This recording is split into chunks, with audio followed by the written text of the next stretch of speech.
Bom, então invocando aqui a proteção de Deus, de Santo Ivo, né, vamos dar início aqui à nossa sexta reunião ordinária da Comissão de Defesa das Prerrogativas do Advogado. Agradecer aqui a todos os membros presentes.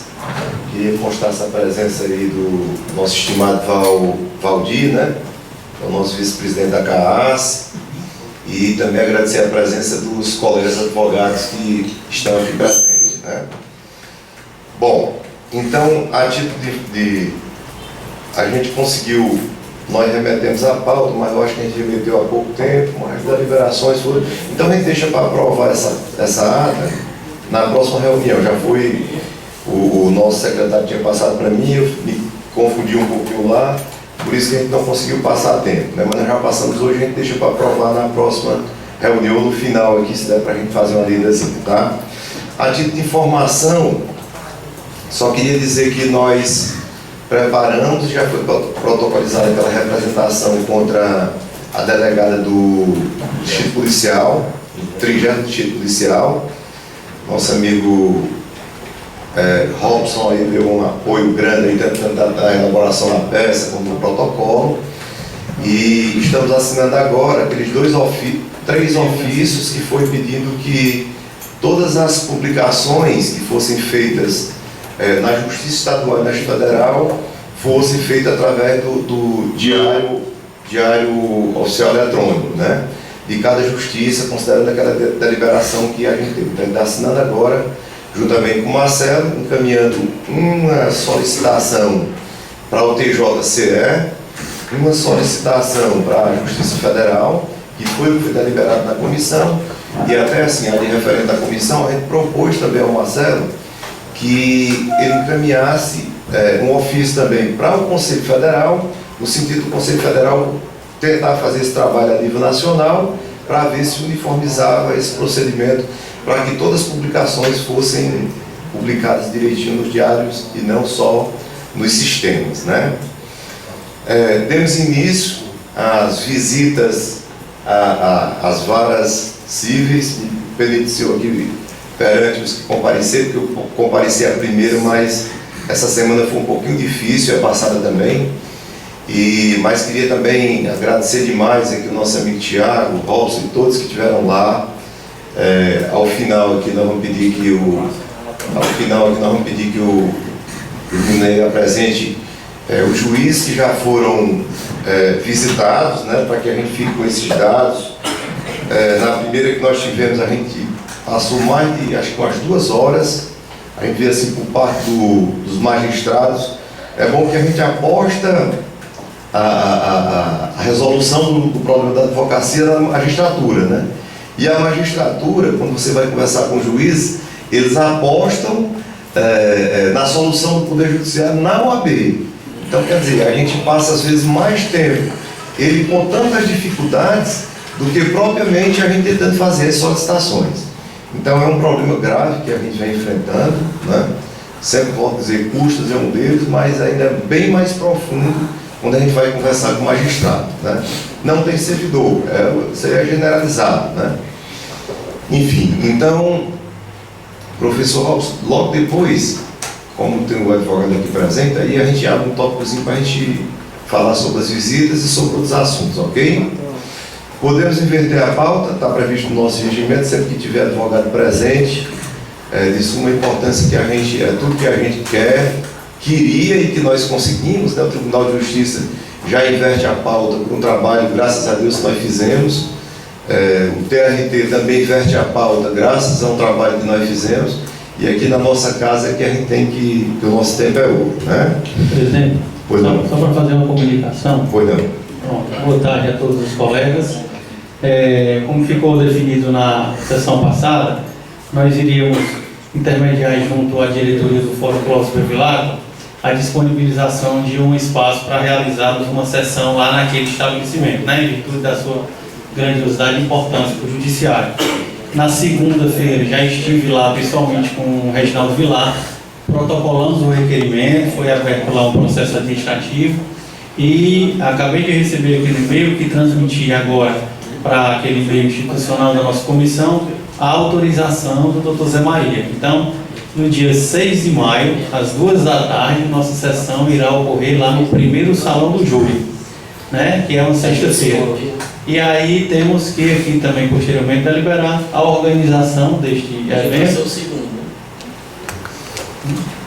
E não sei se existia algum precedente desse, assim, por parte de uma comissão, né, professor Valdemar, eu acho que é muito importante, muito importante esse momento, né, que é aquela oportunidade que os colegas vão ter a oportunidade de estar conhecendo o trabalho da gente, a gente tentando colher informações para de lá a gente tentar entender e compreender a situação de cada um, às vezes, em loco, né?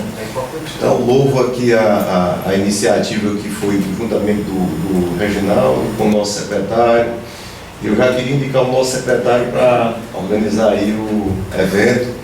Para os que estão aqui presentes, quer dizer, nesse dia nós temos que estar com a capacidade máxima da comissão. Quer dizer, nunca a gente teve problema de código para poder realizar, mas nesse dia eu acho que é um ato muito importante para a gente fazer isso.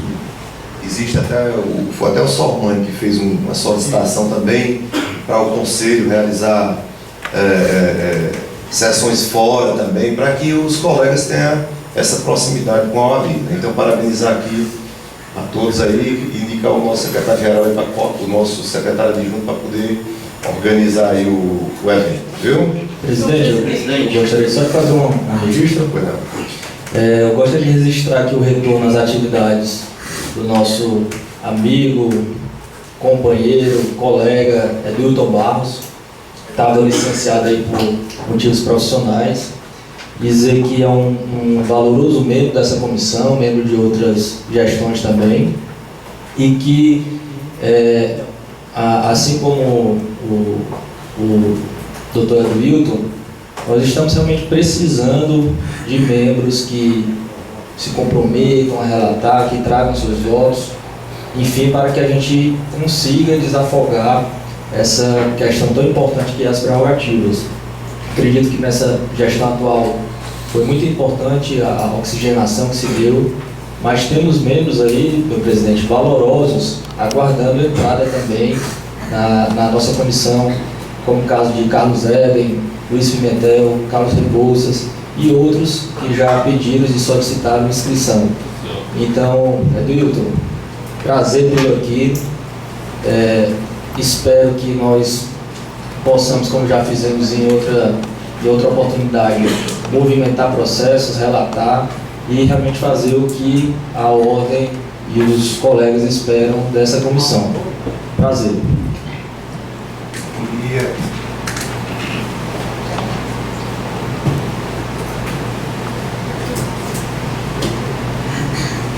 Presidente Cleber, gostaria de solicitar que o processo que eu vou relatar seja o primeiro, fosse o segundo que eu vou viajar. Viajar daqui a um pouco para longe, 400 quilômetros. Centro-Sul, lá, vizinho lá o Icolá. Bom, doutor Deus. Gostaria de aproveitar o momento dos comentários, né? Só para relatar aqui uma ocorrência que nós tivemos no fórum na semana passada. Como é interessante a propaganda da comissão, como é interessante a propaganda da comissão e a publicidade da comissão, nós não estamos presentes em algum lugar a falar da comissão, não sei o que é mesmo, porque os colegas aproveitam somente para relatar uma ocorrência do dia a dia, né? Uma colega nossa, doutor Alano, relatou semana passada, que tinha se dirigido ao comando da Polícia Militar e o comando não permite mais que o carro do advogado entre até o estacionamento lá atrás, que é onde fica o departamento de pensão. Mas ela disse que também teve que prestar a identificação para o soldado, que na guarda, com a nossa carteira de advogado, e ele não reconheceu a carteira de advogado, né? Ele queria a carteira civil, da Polícia Civil, né? Então nós, na oportunidade, relatamos até repassamos para o doutor Tiago, também estamos aproveitando a oportunidade aqui para relatar assim, o ocorrido a todos, né? Se fosse possível, o oficial comando para que, digamos assim, noticiasse aos seus subalternos, né, a importância da carteira do advogado. advogado, a importância do advogado, né? E muita gente, muitos dos nossos colegas militam lá na Polícia Militar, né? Ok, então nós vamos sim nessa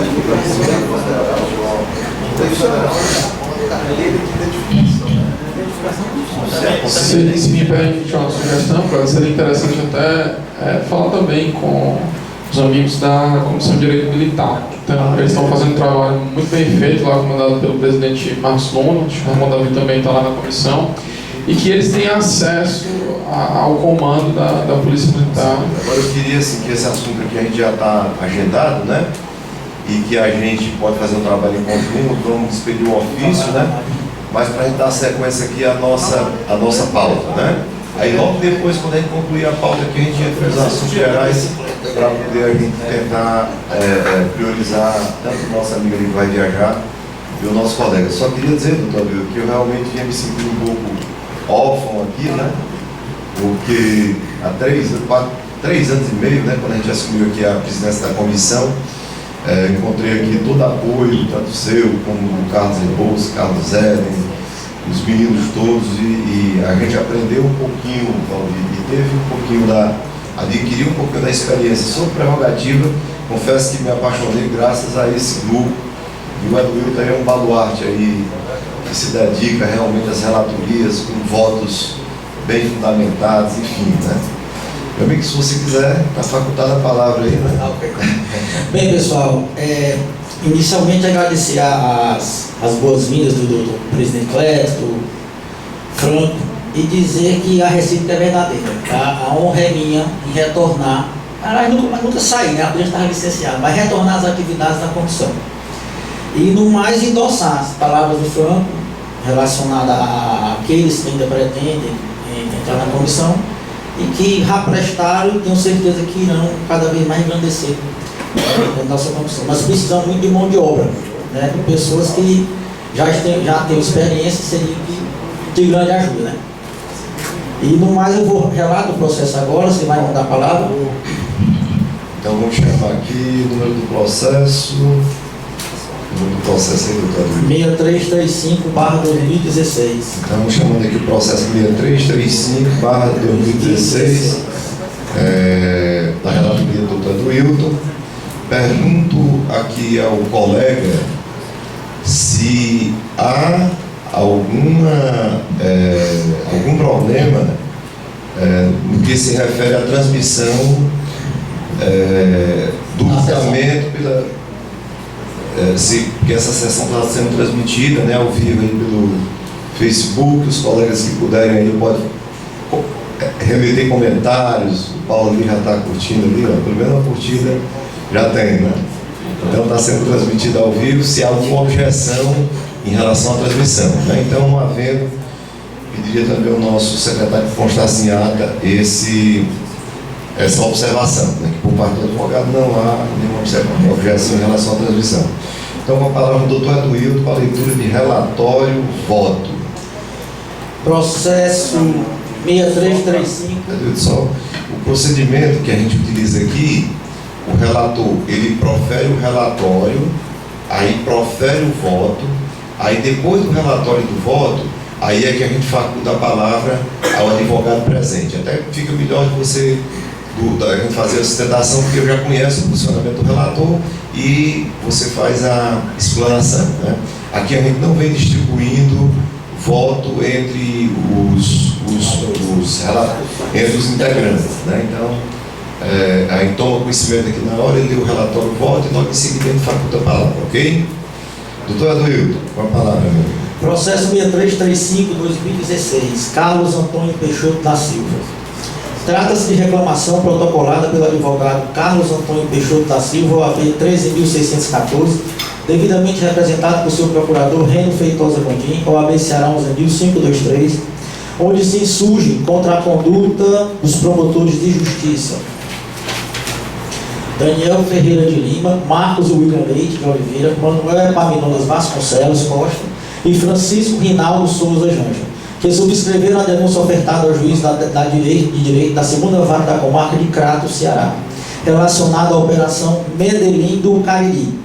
A narrativa exordial é a seguinte: O advogado criminalista inscrito na OAB Ceará sob o número 13.614, Carlos Antônio Peixoto da Silva, ora representante, teve contra si a sacada denúncia ministerial da lavra dos promotores representados, auto número tal, denúncia apenso, como incurso nas tenadas do artigo 35 CAPT, artigo 40, incisos 3, 4 e 7, ambos da Lei 11.343, Lei de Drogas, artigo 1º, parágrafo 1º, incisos 1 e 2, e parágrafo 2º, inciso 1, da Lei 9.613, lavagem de dinheiro, e artigo 1º CAPT, parágrafo 1º da Lei 12.850 de 2013, Lei de Organização Criminosa, e artigo 332 do CPB, tráfico de influência. Ocorre que o advogado criminalista, representante, teve gravadas as suas conversas telefônicas com seus clientes, bem como esteve sob vigilância constante do exercício da advocacia, notadamente quando em acompanhamento dos seus clientes presos em flagrante delito na Delegacia Regional de Polícia Civil do CRAP. Dessa feita, para que esclareça os fatos devidamente pormenorizados, a partir do resumo introdutório dessa narrativa, que não obstante se faz, o advogado criminalista representante Carlos Antônio Peixoto da Silva, aos 4 dias do mês de junho de 2015, encontrava nas dependências da Delegacia Regional de Polícia Civil do CRAP, do Ceará, acompanhando a prisão em flagrante delito de Cícero Roberto Rodrigues de Lima, cópia do auto de prisão em flagrante em anexo, onde então recebeu ligação do irmão do autuado, James Limas Teles, amplamente descrito na denúncia ministerial como número de ligação 204 e outras são 2 ligações. Portanto, o advogado criminalista inscrito na OAB Ceará sob o número 13.614, Carlos Antônio Peixoto da Silva, ora representante, sempre o advogado dizendo na representação protocolar da OAB, estava no exercício da advocacia, como previsto no artigo 304 do Código de Processo Penal, tendo assinado o recebimento da nota de ciência de garantias constitucionais e nota de culpa e a comunicações familiares, inclusive. Conforme descrito na denúncia ministerial, nesse íntegro, o advogado criminalista inscrito na OAB Ceará 13.614 recebeu a ligação do irmão do preso em flagrante, James Lima Teles, número da ligação 204, data 4 de 6 de 2015. E como consignado na peça acusatória, cobrou seus honorários advocatícios em R$ 2.500. No mesmo dia, após a prisão em flagrante delito de Cícero Roberto Rodrigues de Lima, houve uma segunda ligação entre o advogado representante e seu cliente, James Lima Teles, número da ligação 269. Também descrito na denúncia, quando o advogado representante ratificou o seu trabalho e os respectivos honorários advocatícios em R$ 2.500. Eis o resumo fato da imputação estricto sensu feito na denúncia. Aí, ao final, requer o auxílio desta comissão no processo criminal pertinente, bem como manifestação pública e nota de repúdio à criminalização da advocacia feita na denúncia atacada, bem como o envio de representação ao Conselho Nacional do Ministério Público. É o relatório. Voto. De logo, afirmo que a análise se limitará, dentro do possível, ao aspecto da legalidade ou não da escuta telefônica que serviu de base à denúncia ofertada contra o advogado reclamante, dentro da perspectiva de possível malferimento às prerrogativas. O aspecto de mérito relativo ao conteúdo da peça de acusação deverá ser objeto de embate no judiciário através dos meios de impugnação disponibilizados pelo ordenamento jurídico vigente. A menção aos aspectos da seara criminal, nessa oportunidade, ocorre pela impossibilidade de se desvincular de maneira plena as formas de responsabilização. Primeiro tópico, da diferença entre interceptação, gravação clandestina e da condição de advogado. Necessário como tópico introdutório se perfilhar a diferença entre gravação clandestina e interceptação telefônica e quebra de sigilo telefônico. A Constituição Federal de 88, em seu artigo 5º, incisos 10 e 11, garante a inviolabilidade da intimidade, da vida privada, da honra e da imagem das pessoas e o sigilo das correspondentes às notificações telegráficas de dados e comunicações telefônicas, com a ressalva de permissão para o último caso por ordem judicial e na forma da lei. Para o leigo não existe diferenciação entre as 3 espécies de escuta, entre aspas. Porém, para os operadores do direito, a distinção, segundo o mestre Alexandre de Moraes, entre uma espécie e outra é a seguinte: a gravação clandestina consiste em uma gravação ambiental, pessoal ou telefônica, feita por um dos interlocutores sem o conhecimento dos demais. Diferente da interceptação telefônica, em que o terceiro não participante da conversa, procede a gravação sem que os interlocutores saibam. A quebra do sigilo telefônico consiste na apresentação ao requisitante do histórico das ligações efetuadas por meio de determinada linha telefônica, sem que se apresente o conteúdo das conversas efetuadas. Dentre as espécies de escutas, aqui que eu boto entre aspas, aqui apontadas, a interceptação telefônica restou disciplinada pela Lei 9.296/96. Feitas essas colocações, passemos ao caso concreto. Diz a Lei 8.906/94, artigo 7º, inciso 2, são direitos do advogado a inviolabilidade de seu escritório ou local de trabalho, bem como seus instrumentos de trabalho, de sua correspondência escrita, eletrônica, telefônica e telemática, desde que relativas ao exercício da advocacia, redacionada pela Lei 11.767 de 2008. Parágrafo 6º do inciso 2. Presente indícios de autoria e materialidade de prática de crime por parte do advogado, a autoridade judiciária competente poderá decretar quebra da inviolabilidade que trata o inciso 2, que eu acabei de ler, deste artigo, em decisão motivada, expedindo mandado de busca e apreensão específico e pormenorizado a ser cumprido na presença de representante da OAB, sendo em qualquer hipótese vedada a utilização dos documentos, das mídias e dos objetos pertencentes a clientes do advogado averiguado, bem como os demais instrumentos de trabalho que contêm informações sobre clientes. Aqui que bem expor a questão, destaque-se a inviolabilidade do advogado no exercício do seu munus, bem qualificada, se encontra nesses dispositivos. Por mera leitura, vê-se tratar-se de garantia relativa, cujo desiderato do legislador foi, efetivamente, de garantir a atividade do profissional do direito na defesa de seu constituinte, protegendo até mesmo o sigilo de documentos e mídias pertencentes ao cliente, quando o próprio advogado for investigado. O conteúdo de eventual conversa colhida mediante interceptação devidamente autorizada pelo judiciário e que porventura alcance o advogado, não pode ser considerada de plano como ilegal. E isso já foi objeto de várias decisões dos nossos tribunais superiores. Observe, que é uma decisão do Supremo que diz o seguinte: o Supremo Tribunal Federal, como intérprete maior da Constituição da República, considerou compatível com o artigo 5º, incisos 13 e 61, o uso da prova obtida fortuitamente através da interceptação telefônica, licitamente conduzida, ainda que o crime descoberto conexo ao que foi da interceptação seja punido com detenção. Outro, tem aqui do STJ que diz o seguinte, Laurita Vaz: a interceptação telefônica, por óbvio, abrange a participação de quaisquer dos interlocutores. E lógico e racional seria admitir que a prova colhida com o interlocutor que recebeu e originou chamadas para a linha legalmente interceptada é ilegal. Ora, ao se pensar a interceptação de comunicação telefônica, é de sua essência que seja em face dos dois interlocutores. A autorização de interceptação, portanto, abrange a participação de qualquer interlocutor no fato que está sendo apurado e não apenas aquela que justificou a providência. Não é porque o advogado defendia os investigados que sua comunicação com eles foi interceptada, mas tão somente porque era um dos interlocutores. Não há, assim, nenhuma violação ao sigilo profissional, recurso desprovido. Continuo. Propulsando a documentação junta pelo reclamante, visualiza ter sido a interceptação telefônica determinada e materializada nas seguintes linhas terminais. Linha 1, utilizada por James Lina Teles. 2, por James também. 3, Vanessa Rayane. 4, utilizada por Cícero Roberto Rodrigues. 5ª, Francisca Núbia Ribeiro. 6ª, Gabriel Alves de Lima e Juliana Aparecida. 7ª, utilizada por Diogo Alencar Ferreira. E 8ª, utilizada por Wilker Gênesis Anselmo.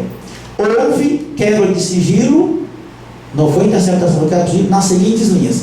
Foram 27, 28, 30 linhas. Os nomes das pessoas são variados. Na quebra não consta nenhuma linha telefônica de nome ou de se quiser utilizado pelo advogado. Não foi objeto de interceptação, digo eu, ou quebra de sigilo, nenhum terminal utilizado pelo advogado. O que foi determinado judicialmente contra o causídio foi uma medida de busca e apreensão em seu escritório, com expressa determinação de acompanhamento pela OAB. Essa busca e apreensão do escritório do advogado, sem nada ter sido encontrado, segundo os informes do requerente, e em sua residência, poderia inclusive fazer com que ele figurasse no caso como investigado, afastando, em consequência, toda e qualquer proteção da lei destinada à inviolabilidade da advocacia. Ocorre, entretanto, que a denúncia não deixa clara a participação do reclamante no fato criminoso descrito e apenas o denuncia com base na escuta atacada, quando efetivamente o requerente ali se encontrava na condição de advogado. Essa condição é patente, Se no instante da conversa figurava também como investigado ou integrante de organização criminosa, como dito na peça acusatória, essa situação não restou demonstrada a ponto de impedir, no momento, o auxílio desta entidade de advogados. Esse acompanhamento se faz necessário até mesmo para que o AB possa, através de assistência / acompanhamento, ter plena ciência dos fatos ocorridos e expostos na ação criminal, como forma de analisar os próximos passos em prol das prerrogativas do advogado, em sendo o caso. A denúncia um tanto frágil nesse sentido, incapaz de gerar dúvidas sobre a real condição do advogado expositor, assim contra ele lançou os seguintes dizeres, em ponto isolado da peça e sem fazer menção a outro elemento de prova. Diz a denúncia: como se percebe, nos excertos acima, há flagrante excesso de zelo profissional, que confunde a atividade advocatícia com associação para o tráfico, além do suposto crime de corrupção, apenas em tese, porquanto não se tem a notícia sequer indícios da solicitação ou recebimento por parte de servidores públicos dos valores ventilados pelo causídico denunciado. Isso quem diz é o promotor, na denúncia. Solicitar valores e talvez até fazer pagamentos com o objetivo de obnubilar provas por fora do devido processo legal e no legítimo e efetivo exercício do direito constitucional de defesa é associar-se à prática do tráfico de drogas, valendo-se do poder econômico gerado pela receita do tráfico, a fim de corromper servidores e destruir provas. Aqui foi o Ministério Público falou na denúncia sobre o advogado aqui reclamante, consta desses dois parágrafos. Desses dois parágrafos e da escuta, da conversa que eu vou citar aqui, mas a atribuição de uma conduta ao advogado reclamante, ela foi feita só com base nesses dois parágrafos que eu acabei de ler. Continuo. A vulnerabilidade da peça acusatória ainda se denota quando a promotoria, num tópico, a denúncia ela dividiu a participação de cada agente criminoso do grupo, tá? E na denúncia, quando ela faz o seguinte, no tópico, o setor jurídico, da articulação jurídica fraudulenta, ela atribui a atividade do controle jurídico da organização a João Paulo Cavalcante, do controle jurídico, escute bem, ex-servidor da 2ª Vara Criminal do Crato, fazendo menção à hora representante de modo isolado e en passant, conforme narrativa acima transcrita, e como mero objeto de conclusão subjetiva da acusação, no que toca às duas interceptações, 204 e 269, que serviram de base ao desiderato de acusado. Eis o teor das ligações. Ligação 204. Advogado, oi. O interlocutor, oi doutor. Advogado, por que eu estou saindo daqui? Peraí, tem câmera. Se diz, ela está vendo mesmo, viu? O interlocutor, o negócio dela está sério? Pergunta o advogado. Oxe, bicho, foi um vacilo grande. A semana passada ela tirou foto de umas armas. Aí, meu filho, a pressão está danada, está em cima dela. O interlocutor, não, mas deixa eu falar com ela. Ela sai ou não sai, doutor? O advogado, eu estou aqui, eu vou batalhar para ela sair hoje. Entendeu? O interlocutor, faça isso aí, doutor, o senhor não perde. Viu o advogado? Aí é o seguinte, eu articulei, você está entendendo, para liberar ela o celular, aquela coisa toda por 2.500. O promotor pegou aqui nessa verba. O interlocutor, 2.500, né? O advogado, 2.500, deixa amanhã. Aí o interlocutor, e ele, doutor? O advogado responde. Aí ele é o seguinte, ele ficou só no artigo 33, na formação de quadrilha, consegui liberar os outros meninos que ali davam formação. O advogado, agora foi vacilo, como é que o cara tira foto de arma e deixa o celular, meu amigo? O interlocutor, mas eu falei para ter apagado, macho. Não tem, doutor? Bernardo. Pois é, meu amigo, isso vacilo demais. O pior que por azar dela é que a mesma coxa da foto é a coxa que estava hoje na cama. Interlocutor, tu é doido, homem, a gente deixa de falar para o senhor. O advogado, tá, ela tá aqui, no reservado aqui, já conversei com o menino, entendeu? O interlocutor, aí ela vai ser ouvida, aí como que vamos fazer aí? Ele pergunta, o advogado responde, Aí eu vou, conversei ela aqui, entendeu? Eu vi se entra em contato com aquele menino que eu trabalho com o Roberto e mandei ele sair no pulo. O interlocutor, o Éder, o advogado, é o que uma vez eu acompanhei. O interlocutor, é o Éder mesmo. Eu vou, não acredito não. E falou com o Roberto. O advogado, oi, pergunta. O interlocutor, o senhor conseguiu falar com o Roberto? Já ajeitou com ele? O advogado, já falei com ele já. O interlocutor, o menino vai se acusar, o pequeno é de menor. O advogado, é isso aí que eu disse. E ele, eu vou ver se o menino vai. Eu já passei o filme para o Roberto. Roberto vai ver se convence ele. Pronto, diga a ele que ajeito, que não se preocupe. Que não que eu pago ao senhor para o senhor soltar ele também. O advogado, não é o de menor da limpeza. Demais, se for de menor, entendeu? Diminui e alivia a barra do Roberto, que só, sim, é um negócio da tua namorada, aqui da tua mulher, aqui, bicho, eu vou botar para derreter. E ele pergunta, aí o interlocutor, bote mesmo, doutor, não se preocupe não. Advogado, se tiver, ó, deixa eu dizer, que tem uma coisa que eu não posso dizer por telefone. Né? Aí o interlocutor, não, faça o que corre aí, não se preocupe, não que eu dou meus pulos. O advogado, eu vou botar para ver nos caras, entendeu? Se os caras têm reticência. O interlocutor, ela saindo aí, eu já estou agoniado aqui, doutor. Se eu estivesse na rua, estava doido uma hora dessa. Advogado, não, mas fique tranquilo, deixa eu desenrolar as coisas aqui. O cliente lá, agora é o seguinte, eu vou, tu já sabe, o que é que eu estou dizendo, né? Eu estou entendendo, o advogado responde. Aí ele pergunta, entendeu? O advogado, estou entendendo.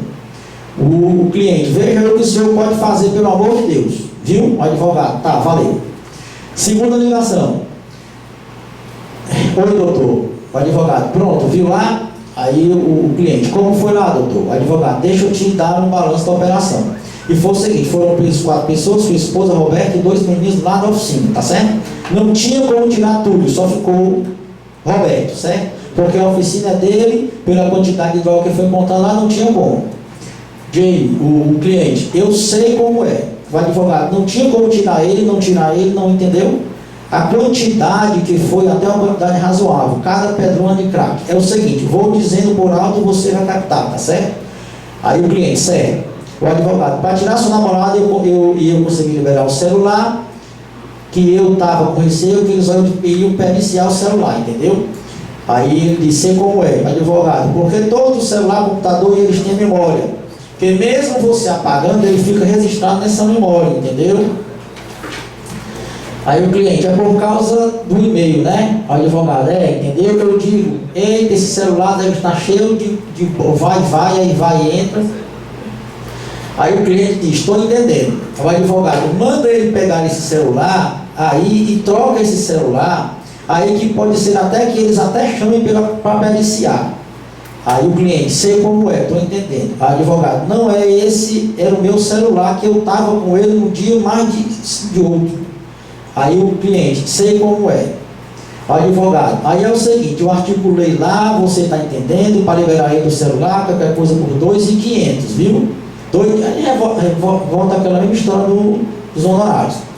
Aí o advogado diz o seguinte, ele diz o seguinte, James, é ele, doutor? E o advogado responde, aí ele é o seguinte, ele ficou só 33 e responde a mesma conversa da outra ligação. Eu pedi até que reticência, porque aí o advogado no final diz o seguinte, agora é o seguinte, ele, ó, é a mesma conversa da outra ligação que está lá mesmo. Entendeu? Foi tudo transcrito. Aí botei reticência. Continuo. Na sequência lógica dos fatos e fundamentos apresentados, apesar deste voto, repita-se, se limitar ao aspecto da escuta, da interceptação, para fins de defesa das prerrogativas, deve ser registrado que do conteúdo acima não se pode afirmar a prática de crime pelo advogado. Isso caberá ao judiciário através de processo penal ainda em fase de defesa preliminar. O que se visualiza até agora é uma conversa informal com utilização, é certo, de vocabulário simples, expressões populares e coloquialismos, onde se apresenta a estratégia de defesa e o acerto da verba honorária, Valor esse dessa verba honorária que foi declarado no ajuste anual do imposto de renda pelo advogado, tendo como fonte pagadora o CPF 065-108-3333 de titularidade de Vanessa Rayane Queiroz Rodrigues, considerada na denúncia como a contadora do grupo criminoso. Não se pode, em tese, ser catalogada essa conversa do reclamante, nem mesmo como conduta criminosa de tráfico de influência, delito pelo qual o requerente restou indiciado após a escuta. Considerada a existência de uma linha tênue entre representar os interesses de alguém e traficar a influência. O advogado é contratado para representar os interesses do constituinte. Ele não está dizendo que pode ou consegue ter acesso especial ao servidor público. Sua função é lutar pelos interesses do cliente, e isso pode envolver tentar convencer o servidor de que os interesses ali defendidos estejam corretos.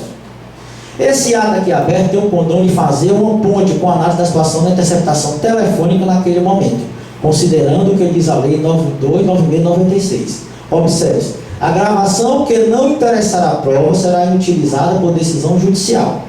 Durante o inquérito, a instrução processual ou após esta, em virtude do requerimento do Ministério Público por parte da parte interessada. Parágrafo único. O incidente de inutilização será assistido pelo Ministério Público, sendo facultada a presença do acusado ou de seu representante legal. Ora, o fato é que o representante, embora não tenha juntado as procurações de seus clientes neste processo ora em trâmite na OAB, quando da interceptação questionada, pelos próprios dizeres colhidos na conversa gravada, se encontrava na condição de advogado. Em assim sendo, o tratamento do encontro fortuito daquela informação, ao que parece, deveria ser o da inutilização, conforme a previsão legal acima em destaque. Entenda-se, não se está afirmando ser a escuta ilegal, pois realizada com autorização judicial prévia e específica, mas existe a possibilidade dessa conduta, dessa prova colhida contra o advogado, se valorada isoladamente, ser considerada irregular e precária, para fins de embasar uma denúncia, quiçá uma condenação contra o postulante. Desentendimento comum ao STJ. Observe. Diz o STJ. Não determinada a quebra do sigilo do patrono constituído, mas captado incidentalmente seus diálogos com o cliente / investigado, não há a falar em quebra do sigilo das comunicações do advogado e exercício da profissão. Não compete à autoridade policial filtrar os diálogos a serem gravados, mas sim executar a ordem judicial, o que evita a conveniência da colheita de prova ficar ao arbítrio da polícia, devendo o magistrado, diante de eventual captação de conversa protegida pelo manto da inviolabilidade, separá-la dos demais elementos probatórios, mantendo o restante da diligência incólume, se não maculada pela irregularidade detectada, como é o caso dos autos. O indeferimento do pedido de desentramento das interceptações pelo Tribunal de Origem foi acertado, pois as provas não passaram a ser ilícitas, já que as autorizadas pela autoridade judicial competente, e a observância exigente da lei da interceptação, o qual preceitua que a gravação que não interessará a prova será inutilizada por ordem judicial. Na hipótese, o decote dos trechos irregulares não é usado o conteúdo da extensa peça acusatória, porque ela se encontra parada em 2 outros diálogos captados entre investigados ao longo de aproximadamente 9 meses de interceptações. Não é o caso aqui dos autos, aqui é só jurisprudência. Deve subsistir também o decreto prisional, pois a eliminação das referidas conversas não torna a decisão desfundamentada. Ademais, sobreveio sentença coordenatória por nada que foi vedado o recurso da liberdade, aqui já não interessa mais. Essa decisão sobressai bem atual, por conta dos desdobramentos da Operação Lava Jato, e demonstra mutatis mutandis que, embora a interceptação que envolva a conversa de advogado seja legal e lícita em seu nascedouro, poderá seu conteúdo ser utilizado de forma indevida, fazendo com que a ofensa à lei, anteriormente inexistente, irrompa de modo superveniente. Observe-se alguns trechos do voto do eminente ministro Luiz Vasquez.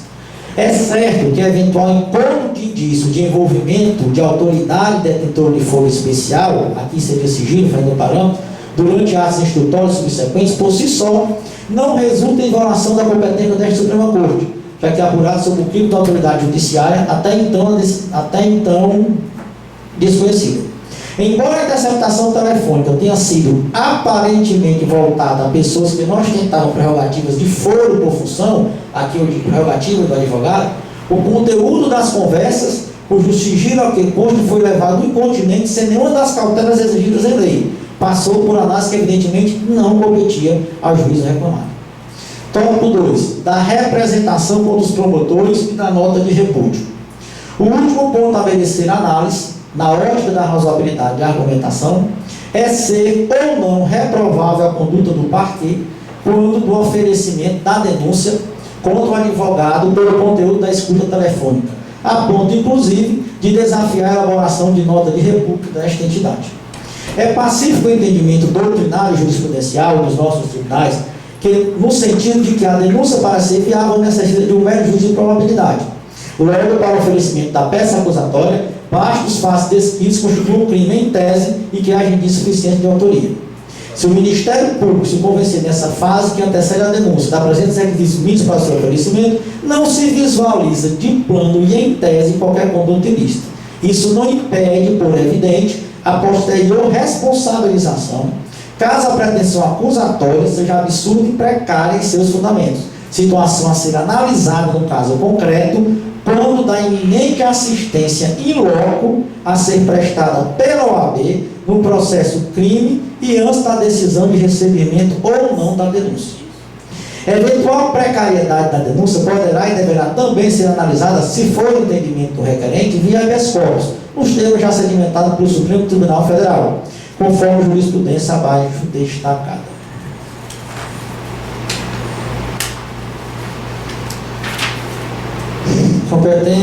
A denúncia deve projetar, inépcio da denúncia, a denúncia deve projetar todos os elementos essenciais e acidentais da figura típica no caso concreto. No caso concreto, a denúncia não passa por este teste: transcrição de interceptações e narrativa clara da conduta tida por típica, falta de explicitação dos limites da responsabilidade de cada réu, ausência de descrição do fim especial requerido pelo tipo penal. Denúncia rejeitada, ministro Gilmar Mendes. Na sequência, diga-se que a veiculação de nota de repúdio específica contra a criminalização da advocacia, de igual forma, se sobressai como prematura, não sendo razoável, por enquanto, a adoção dessa conduta institucional pelo AB. Eventual excesso da promotoria poderá ser objeto de embate futuro do dispositivo do voto.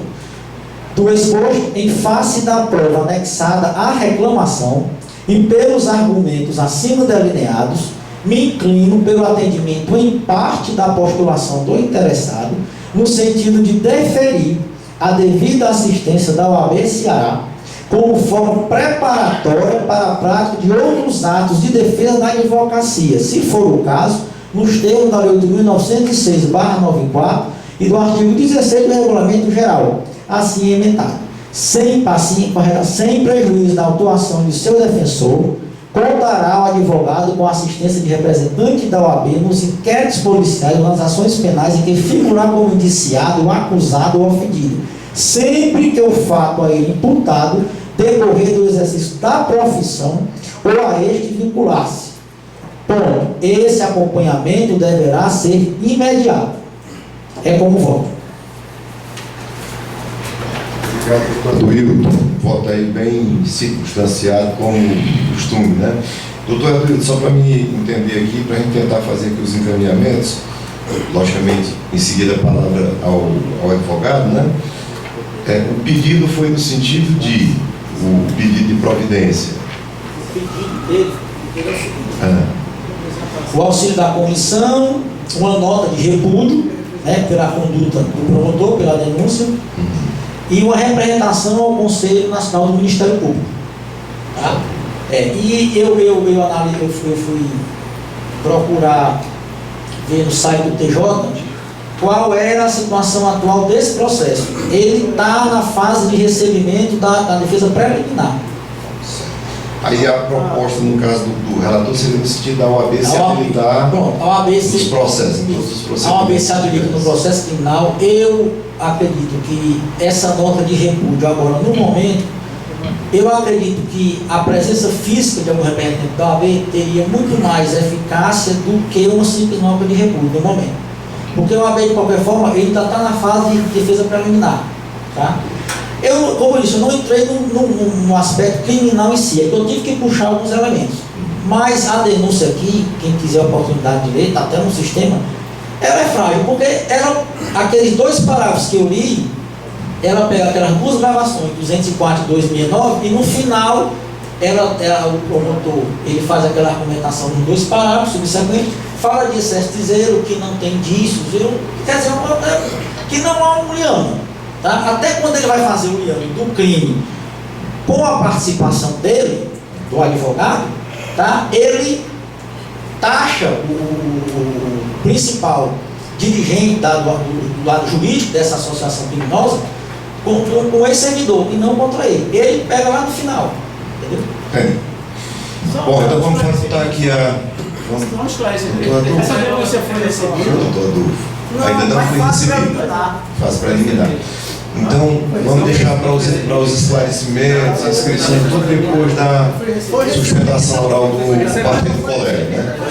Meu amigo, você fica à vontade. Se quiser comparecer aqui...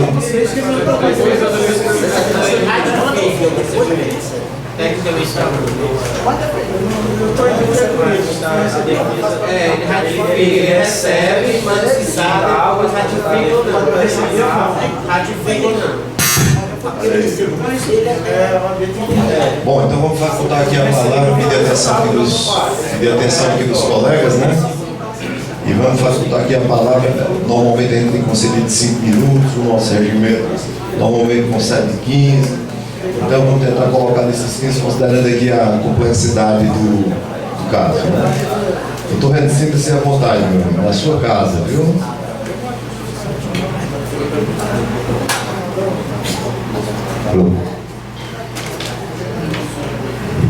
Excelentíssimo senhor presidente desta Comissão de Defesa das Prerrogativas do Advogado da OAB Ceará, senhores membros dessa Comissão de Defesa da Prerrogativa, na medida em que o tempo é exíguo e a situação é muito complexa, irei traçar ao menos os 3 pontos principais sobre os quais nós versamos essa petição dirigida à OAB no sentido de obtermos apoio.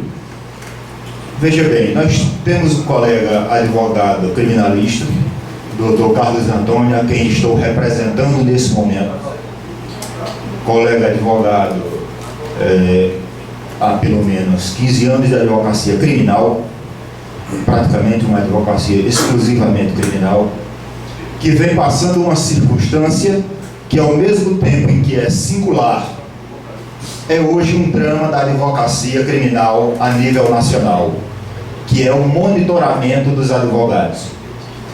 E quando eu falo em monitoramento dos advogados, eu não quero me referir especificamente à possibilidade de se grampear o aparelho telefônico do advogado, mas de se ouvir a conversa que o advogado deve ter reservadamente com o seu cliente. É um direito do advogado criminalista ter-se reservadamente com o seu cliente. Então, ao meu sentir, e ao debate que hoje vem amadurecendo nacionalmente em virtude principalmente da Operação Lava Jato, o que nós temos observado é que é possível grampear no escritório de advocacia, seja diretamente pelo celular do advogado ou seja pelo celular do cliente. Porque o que importa não é o aparelho, mas a conversa, o exercício da atividade. E o que aconteceu no presente caso foi exatamente isso. O colega Carlos Antônio estava na delegacia de Polícia Civil do Crato, acompanhando um cliente preso em flagrante delito por tráfico de droga, quando recebeu uma ligação telefônica do irmão de quem estava sendo preso e com quem manteve o diálogo que já foi amplamente relatado pelo relator. nós observamos, em primeiro lugar, o advogado criminalista, ele tem, evidentemente, o dever de patrocinar os interesses do seu constituinte. E o exercício específico da advocacia, no âmbito em que o advogado aconselha, acompanha ou indica algum caminho ao seu cliente, dentro, especificamente, no âmbito do seu exercício profissional, ele não pode ser tratado como um criminoso, como um coautor, principalmente porque aí o advogado seria um coautor ex post factum. Admitirmos a possibilidade de que um advogado criminalista seja coautor em tráfico de droga, por estar acompanhando o cliente preso em flagrante, é admitirmos a possibilidade de que alguém seja coautor após a ocorrência do fato. Agora, o que é mais grave do que a escuta do advogado no momento em que está acompanhando o seu cliente, o que é mais grave é que o Ministério Público, na denúncia, aponta como prova da existência de associação para o tráfico, o fato do advogado ter recebido os honorários advocatícios, que inclusive para o Ministério Público, os honorários advocatícios representam lavagem de dinheiro. Lavagem de dinheiro. O advogado Carlos Alberto, a quem representa nesse momento, Carlos Antônio, perdão, a quem representa nesse momento, está sendo acusado nessa mesma denúncia por lavagem de dinheiro. Lavagem de dinheiro em R$ 2.500. R$ 2.500 de honorários recebidos mediante recibo, declarados ao imposto de renda, em nome da senhora Vanessa, que era a cunhada do sujeito que estava sendo preso, do cliente, do Dr. Carlos Antônio. Para o Ministério Público, o advogado criminalista, ao receber os honorários, está lavando o dinheiro do crime. Isso no mínimo, representa abuso do poder de acusado. Abuso do poder de acusado. O poder que o Ministério Público tem de acusar é um dever, é um ônus público constitucional que não pode transformar-se em algo desmedido. E ao mesmo tempo em que o Ministério Público acusa o advogado de estar lavando dinheiro em R$ 2.500, tá certo? O Ministério Público também atribui ao advogado que teria usado esses mesmos R$ 2.500 para exercer tráfico de influência sobre suposta autoridade, que não está descrito na denúncia. E aí, aonde realmente se agrava a situação e aonde pretendemos defender o abuso do poder de acusado. O Ministério Público acusa na denúncia, e aí nós temos que considerar que a denúncia, como peça inicial do processo penal, tem a função de descrever o comportamento criminoso. Esse é o papel da denúncia. O acusado não se defende do tipo penal, o acusado se defende do fato narrado na denúncia. E o que é que o promotor narra na denúncia? Que há excesso de zelo profissional. O advogado está sendo acusado de ser um bom advogado. Excesso de zelo profissional. Isso está descrito na denúncia. Ao mesmo tempo, a denúncia vai e descreve que o advogado teria recebido os R$ 2.500 de honorários para, em tese, ou seja, ele não descreve um comportamento. O Ministério Público supõe, o Ministério Público está usando a peça acusatória para fazer uma suposição contra o advogado, o que é inadmissível. A denúncia não pode sequer conter circunstâncias implícitas. A denúncia tem que ser clara, sob pena de impedir a ampla defesa e o contraditório. Aí o promotor de justiça, como dito já pelo relator, mas irei ler novamente, o que consta expressamente na denúncia. Se não, vejamos. Como se percebe dos excertos acima, isso diz a denúncia, há flagrante excesso de zelo profissional que confunde a atividade advocatícia com a associação para o tráfico. É o simples. É o fato dele ser um bom advogado criminalista, dele ter dado aconselhamentos ao cliente dele no exercício da profissão. Isso faz dele um sócio ex post factum, já que ele estava acompanhando a prisão em flagrante. Além de suposto, isso o próprio Ministério Público está dizendo, além de suposto crime de corrupção, apenas em tese, porquanto não se tenha notícia, sequer indícios de solicitação, recebimento por parte de servidor público de valores ventilados pelo causídico na denúncia. Se não há, veja bem, por que eu falo em abuso do poder de acusar? Porque o próprio Ministério Público na denúncia diz que sequer há indícios. Sequer há indícios. Se sequer há indícios, nem a denúncia pode ser recebida. Porque o Código de Processo Penal é expresso. Para que haja uma denúncia, nós temos que ter dois pressupostos: indícios de autoria e prova da materialidade. Se não há sequer indício de autoria, é um abuso do poder de acusar. É um abuso do poder de acusar.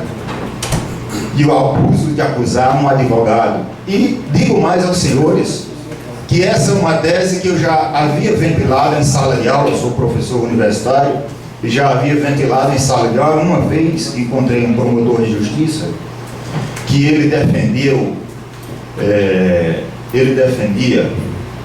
que o advogado que defende um prefeito acusado de improbidade administrativa, o advogado, ao receber os honorários, viraria corréu na ação.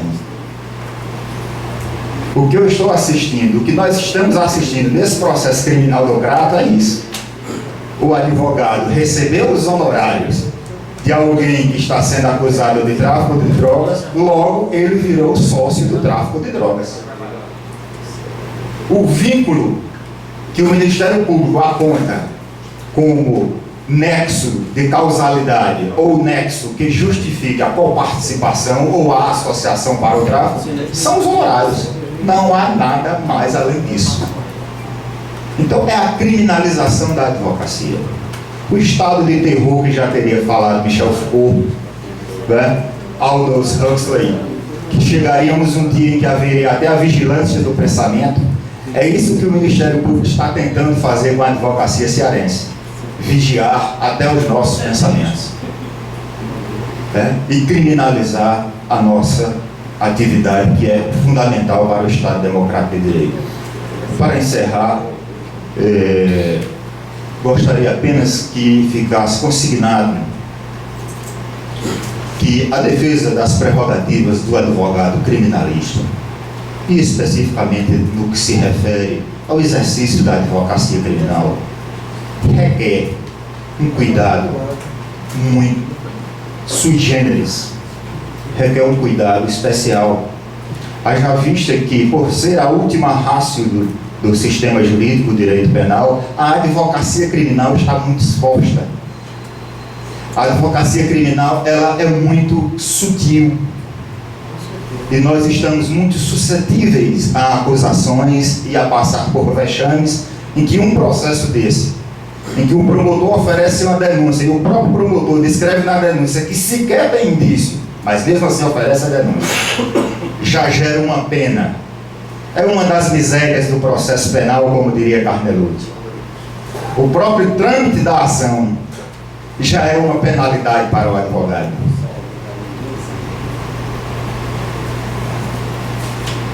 No mais, o desrespeito ao advogado é um desrespeito a toda a cidadania, porque somos nós que pleiteamos perante o judiciário os direitos fundamentais da pessoa humana. Somos nós, os advogados, que levamos a efeito o conceito e é o real que se pode extrair do conceito de justiça. Não justiça como abstração, não justiça como posicionamento filosófico, mas como prática cotidiana. é a advocacia. Somos nós os advogados. E o advogado criminalista merece um respeito especial. E é esse respeito, é essa nota de repúdio que eu volto a sustentar. Nota de repúdio e representação junto ao Conselho Nacional do Ministério Público pelo abuso do poder de acusar. Porque o promotor de justiça, se não tem indícios, ele próprio assume na denúncia. Na própria denúncia ele diz, né, sequer tenho indícios, então não acuse. Isso é um abuso do poder de acusar. Isso é inadmissível e isso merece a reprovação dessa casa. Muito obrigado. Queria agradecer aqui o nosso colega advogado aí pela brilhante sustentação, né? Dr. Valdir, como membro como vice-presidente da Caixa, tem assento garantido em qualquer palco abeano, né? Valdirzinho, seja bem-vindo aí, meu irmão. Presidente, só um minuto, por favor. O voto, a conclusão do voto é a seguinte: é prestar assistência imediata ao colega lá no trato e, a depender disso, se representar contra o MP. O voto não é, eu não neguei a representação do MP, mas apenas posterguei o momento. Entendi, com certeza. Doutor Valdir. Meu dileto presidente Cleto Gomes, senhores da diretoria, meus ilustres e queridos membros dessa importantíssima e eu diria até essencial Comissão de Defesa das Prerrogativas. Eu toda a vida que venho aqui, eu me sinto regozijado, porque me sinto albergado, me sinto até mais protegido entre vocês, meus pares, que desenvolvem esse braço necessariamente protecionista da nossa atividade advocatícia. E eu sempre fico muito honrado, muito feliz e até mesmo emocionado quando eu venho aqui. Toda vez que eu venho, né, Cleto? Eu manifesto com muito ardor, porque agora eu vou parafrasear meu amigo Roberto Pires, vou parafrasear o grande Evaldo Ponte, advogado criminal, doutor Reno, doutor Carlos, doutor Daniel Gouveia, quando dizia que queria que na causa mortis do atestado de óbito dele figurasse a seguinte expressão: morreu de advogado. Dizia isso, Reginaldo, o Evaldo Ponte. Eu quero que na minha certidão de óbito venha escrito: esse cara aqui morreu de advogado. E a advocacia carece, se ressente desse trabalho valorosíssimo que a Comissão de Defesa de Prerrogativas desempenha com muita propriedade, com esse dínamo no comando que é o Cleto Gomes, que onde chega revoluciona. Me lembro até quando eu era secretário-geral do Tribunal de Ética, que essa figura queridíssima, essa referência ao abeano, implantou a virtualização antes mesmo do tribunal, antes mesmo de todo mundo. A OAB já tramitava toda digital. Eu digo, rapaz, isso é um monstro esse Cleto Gomes, que é organizado, tocando o escritório com 300 mil pessoas dentro trabalhando, e ainda tinha a OAB aqui, ia para lá, ia para cá, então dinamizou. E é isso que nós temos como advogados todo dia agradecer essa devoção, essa abnegação de todos vocês aqui que se dispõem. Uma sexta-feira à tarde eu estou vendo aqui a composição das bancadas praticamente cheias, vem em defesa de uma linha defensória institucional. E não poderia deixar de fazer aqui, no introito da minha pequena e modesta colaboração ao caso que reputo gravíssimo, mas de tecer as loas merecidas ao laborioso trabalho do Dr. Eduildo. A mim não é surpresa nenhuma, porque já conheço a sua bagagem intelectual e produtiva, a sua carga ética em tudo que faz, mas eu não imaginava que esse colega advogado, que é resignatário até do Ministério Público, não foi, Eduildo? Você passou para o Ministério Público? Pois é. Eu não imaginava que esse chefe da Procuradoria do INSS, um previdenciarista, viesse deitar ciência aqui tão bem em matéria processual penal e em direito penal. Porque o caso assim exigia.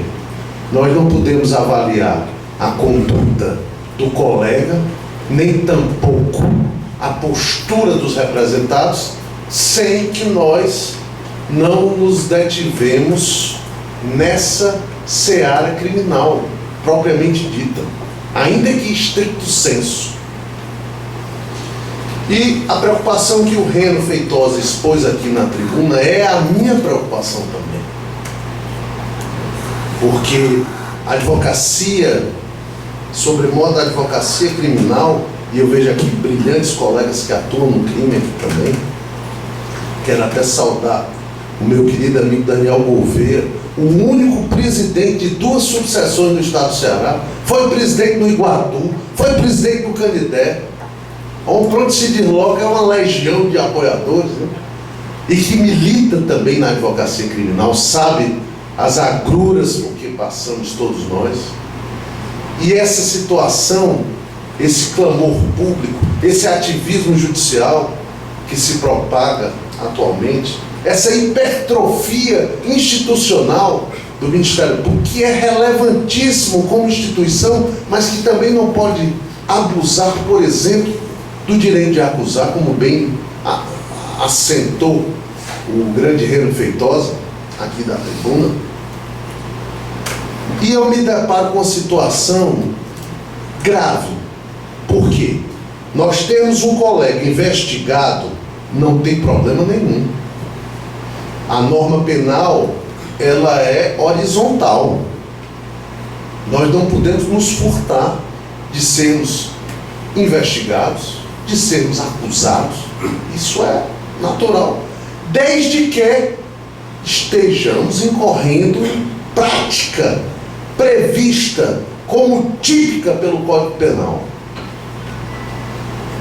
Mas tolerar uma denúncia formulada com esteio em excesso de zelo, meu querido Tiago Alves, eu não posso tolerar isso.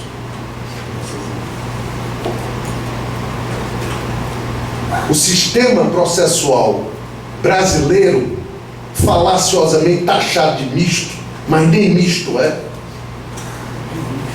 está tentando fazer o caminho inverso.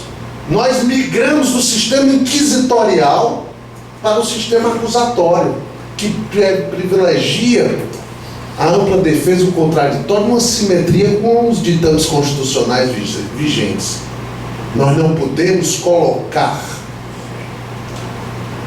e aceitar e cohonestar com uma denúncia que prevê como conduta imputada o excesso de zelo, um diálogo paupérrimo do ponto de vista probatório e indiciário. É como eu disse, eu volto a frisar, se um colega nosso se imiscuir numa prática delitiva, concorrer para o cometimento de um delito gravíssimo, convenhamos, como é o tráfico ilícito de entorpecentes, é dever do Estado puni-lo, processá-lo e puni-lo. Mas, quando eu me deparo com uma denúncia, que é um instrumento que vai estabelecer a moldura acusatória em que o Estado perquirirá, provocará, deflagrará a jurisdição sem uma conduta delimitada, sem uma individualização de atos praticados, nós estaríamos genuflexos a um abuso se não adotássemos uma postura enérgica. E aí eu louvo a posição do nosso querido Aduilton, que com serenidade e com uma judiciosa apreciação do caso, de plano, já vota no sentido de que a Ordem dos Advogados do Brasil faça assistência também e acompanhe esse íter processual penal. Achei de uma sobriedade imensa. Que não façamos nós ainda a nota de repúdio, doutor Reno, como foi postulada inicialmente, mas que essa assistência, na esteira da condução de voto do doutor Edwilton, e eu gostaria que os colegas refletissem sobre isso. O estado que nós estamos presenciando, a dificuldade que a advocacia criminal, e aí eu tenho que ser bem enfático em relação à advocacia criminal praticada no Iguatu do Daniel Gouveia, no Crato do Reno Feitosa, no Juazeiro do Carlos Antônio. Sofre, padece ainda mais. Padece ainda mais. Portanto, não quero me alongar, quero apenas registrar que, como um curioso, não é o membro da Associação Brasileira de Advogados Criminais, não é o professor de Direito, aqui é um curioso da matéria processual penal. Dizer que esse tipo de conduta, a meu ver, abusiva, não pode passar ao largo da criteriosa e responsável Eduardo Castello, sob os olhares responsáveis da Ordem dos Advogados do Brasil. Porque, se assim fizermos, incorreremos numa omissão inexcusável. Inexcusável. A advocacia criminal, sobretudo a advocacia interiorana, que milita na seara criminal, clama por um apoio, e esse caso é emblemático. Eu faço questão de realmente acompanhar, junto com vocês, o desenrolar desses fatos que reputo gravíssimos, que reputo atentatórios à dignidade e à independência da advocacia. Como é que eu posso imputar um recebimento de honorários declarados na declaração de renda, registrados para o fisco, como tal, serem maliciosamente taxados de lavagem de dinheiro? Ou a conceituação do delito de lavagem de dinheiro mudou de ontem para hoje, e eu não fui avisado, meu querido professor Cleto Gomes, meu querido Navarro? Ou nós estamos diante de uma acrobacia semântica, um malabarismo de expressão que não pode perdurar numa peça ministerial? Jamais. Jamais, Adriana Alves. Jamais. Então, para encerrar realmente, volto a registrar os meus sinceros agradecimentos pela concessão de voz aqui e dizer aos meus queridos e ilustrados membros dessa comissão que eu acompanho integralmente o bem lançado voto do conselheiro Edwilton. Muito obrigado, presidente. Doutor Valdir, eu acho que a nossa reunião hoje aqui está repleta de belas colocações, né? Tanto da parte do nosso advogado, quanto da parte do doutor Valdir. E vamos facultar a palavra aqui para inscrição. Então,